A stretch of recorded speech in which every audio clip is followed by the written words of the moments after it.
Okay? Kapag isasunod natin ito, dapat alam natin yung formula. Ano yung formula muna?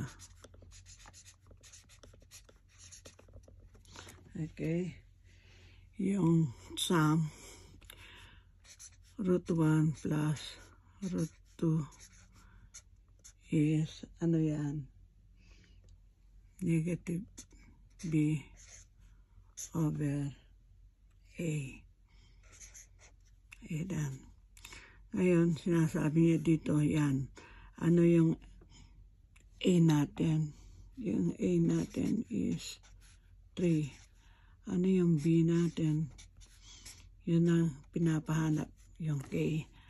Ngayon, ang given, yun daw, sum ng root is 6. Okay?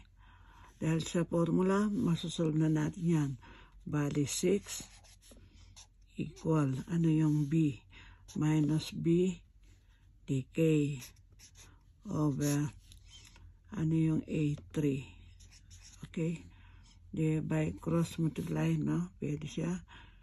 Negative a is 18. Okay?